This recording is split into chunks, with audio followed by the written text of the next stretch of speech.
Hello. नमस्ते। नमस्ते बेटा, नमस्ते। और बताओ आपकी पढ़ाई कैसी चल रही है? मेरी पढ़ाई तो अच्छी चल रही है बुआ जी। आप बड़ी होकर क्या बनना चाहते हो? मैं तो बड़ी होकर आपकी तरह डॉक्टर बनना चाहती हूँ और लोगों का इलाज करना चाहती हूँ।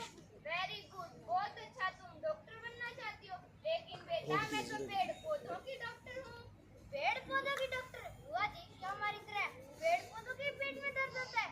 बुआ जी क्या हमारी तरह पेड़ पौधों के बुखार चढ़ता है? हाँ बेटा, जब किसान खेत में रासायनिक दवा ज्यादा डाल देता है तो पेड़ पौधों को भी रासायनिक बुखार चढ़ जाता है।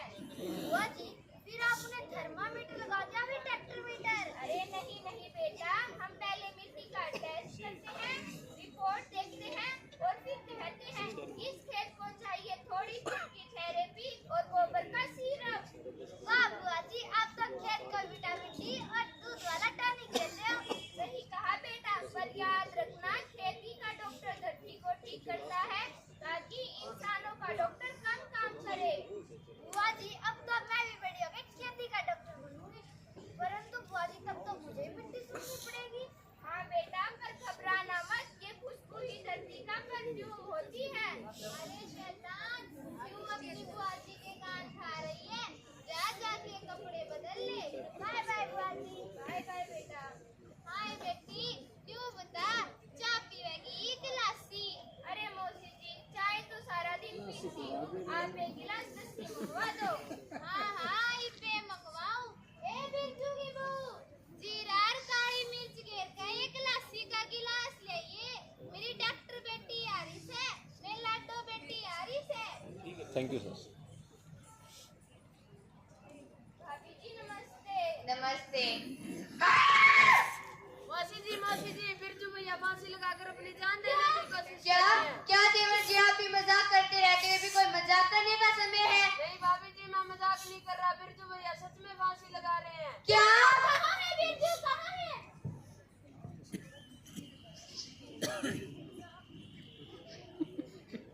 अरे बेटा, इसी की बात होगी जो तू फांसी लाने की तैयार हो गया।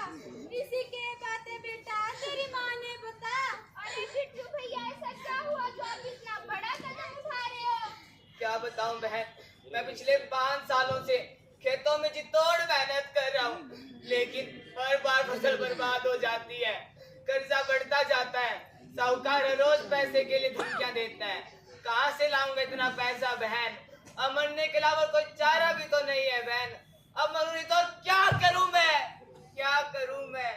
क्या करूं? अरे बिरजू भैया रो मत, चुप हो जाओ। जीवन में समस्याएं तो आती ही रहती है, अगर समस्या है तो उसका समाधान भी अवश्य ही होगा। आओ आराम से बैठो और मुझे अपनी सारी समस्या बताओ।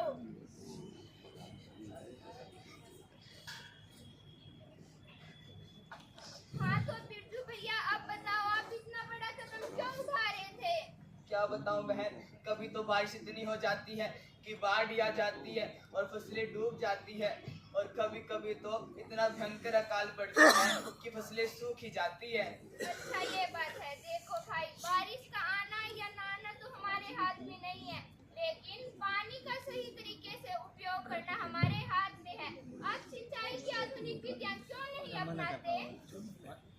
सिंचाई की आधुनिक विधियां जैसे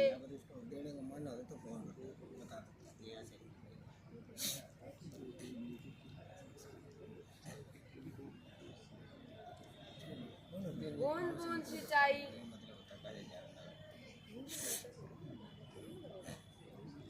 स्प्रिंकल सिंचाई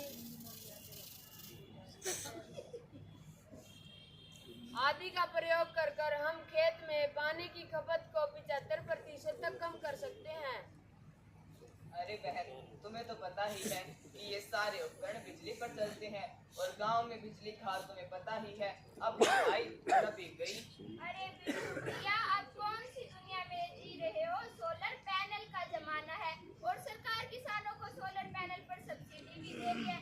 आप उसका फायदा क्यों नहीं उठाते? सोलर पैनल का उपयोग कर हम इतनी बिजली उत्पन्न कर सकते हैं कि हम अपनी सारी आवश्यकताओं को पूरा करके सरकार को बिजली बेच भी सकते हैं। अरे बहन, यही एक समस्या थोड़ी ना है। अभी देखो कपास की फसल कितनी अच्छी थी, लग रहा था कि साल सारा कर्जा चुका दूंगा, लेकिन इस सफेद मक्खी की बीमारी ने सारी फसल बर्बाद कर दी।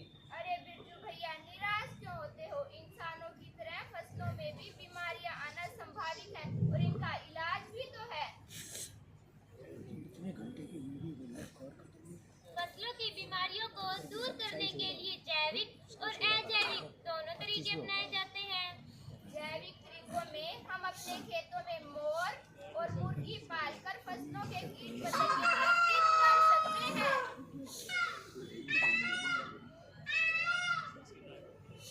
इसके अलावा हम बाजार से कीटनाशक न खरीदकर घर पर ही प्राकृतिक रूप से कीटनाशकों को तैयार कर सकते हैं। बिल्कुल सही। जैसे आपके पौधे में कैलोट्रोपिन और कैलोटोक्सिन कीटनाशक, धतूरे के पौधे में